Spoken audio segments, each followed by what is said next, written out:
Postmortem report दावा कर रही है कि मनीषा की हत्या नहीं बल्कि उसने खुदकुशी की है। हत्या और आत्महत्या के बीच उलझे तमाम सवालों के बीच ही गुरुवार को मनीषा का गांव ढाणी लक्ष्मण में अंतिम संस्कार कर दिया गया। इस दौरान पिता, भाई और पूरा गांव फूट फूट कर रोया। बेशक मनीषा का अंतिम संस्कार कर दिया गया हो, लेकिन मनीषा की मौत के पीछे ऐसे कई सवाल छिपे हैं जिनके जवाब हर कोई जानना चाहता है। बल्कि रोहतक के सीनियर एडवोकेट प्रदीप मलिक ने इस पूरे मामले और पोस्टमार्टम रिपोर्ट पर सवाल खड़े कर दिए हैं। उन्होंने तो अंदेशा जताया है कि इस केस में पुलिस तथ्य छिपाने की कोशिश करती दिख रही है। पोस्टमार्टम रिपोर्ट में कई पॉइंट्स ऐसे भी हैं जिनसे ये संदेह जता रहा है कि पुलिस कुछ छिपा रही है। प्रदीप मलिक ने मंगलवार को मनीषा की पोस्टमार्टम रिपोर्ट का एक अंश डालते हुए सोशल मीडिया पर पोस्ट लिखा। उन्होंने लिखा कि मनीषा के भिवानी में हुए पोस्टमार्टम रिपोर्ट की ये लाइनें बताने के लिए काफी है कि उसका शोषण हुआ है, गला घोट दिया गया है। उन्होंने अपने पोस्ट में लिखा, मनीषा की मृत्यु का कारण आत्महत्या किसी भी सूरत में नहीं हो सकता। जो पुलिस वाला है, फॉरेंसिक वाला ये बात कहता है, वो या तो अनपढ़ है या झूठा। जानवर ने खा लिए अंग। इस बात पर उन्होंने कहा कि सर्जिकल ब्लेड लगे थे दांतों में, जो इतनी सफाई से अंग निकालकर खा गए।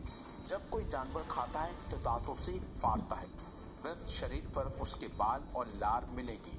गांव के नजदीक केवल इसके व्यंजक पशु केवल कुत्ता या गीदड़ ही मिल सकता है। गिद्ध हरियाणा में लुप्त प्राय हो चुके हैं।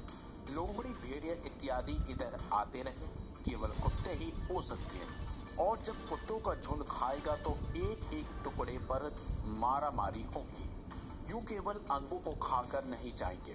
कुत्ता जब भी कोई चीज खाता है तो वहां नहीं खाता, लेकर किसी सुरक्षित स्थान पर जाता है और वहां खाता है।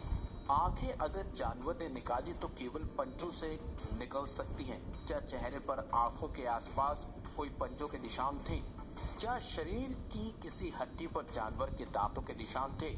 जहर से बनने वाले शरीर को गिद्ध तो खा लेगा, लेकिन कुत्ता नहीं। कुत्ते की सूंघने की शक्ति बहुत तेज होती है। जहर वाले शरीर को जब तक नहीं खाएगा जब तक भूख से मरता ना हो, लेकिन फिर भी उन अंगों को नहीं खाएगा जिन पर जहर का सबसे ज्यादा असर हुआ। वो पैरों, हाथों, नितंबों को खाएगा जहां मांस भी हो और जहर भी ना हो। मौत की सूचना के बाद सबसे पहले फॉरेंसिक की टीम जाती है। क्या उस समय लड़की का बैग वहां था? क्या उन्होंने और आईओ ने उसको चेक किया था?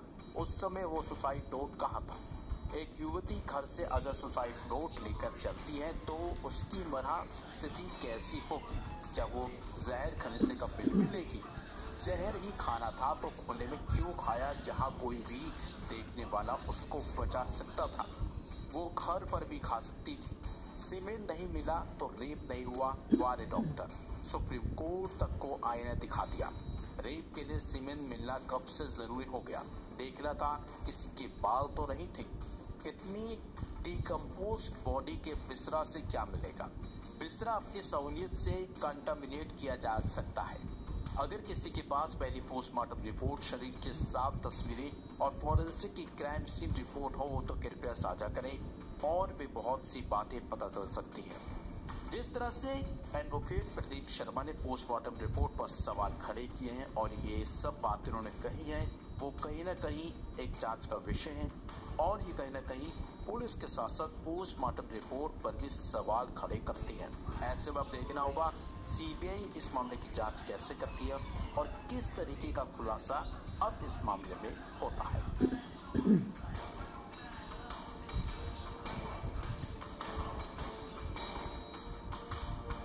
पहली बात तो बहुत ही दुखद घटना है और पूरे देश को, पूरे समाज को इस पे बहुत अफसोस है। ये घटनाएं नहीं होनी चाहिए और सरकार से हम अनुरोध करेंगे कि इस पे सख्ताई बरते। बहुत घटनाएं बढ़ गई हैं, इस पे सख्ताई बरते। समाज को न्याय चाहिए, सरकार की रेपुटेशन का भी सवाल होता है। दूसरा, इसमें ये कहेंगे कि जो डिले हुआ है वो नहीं होना चाहिए था।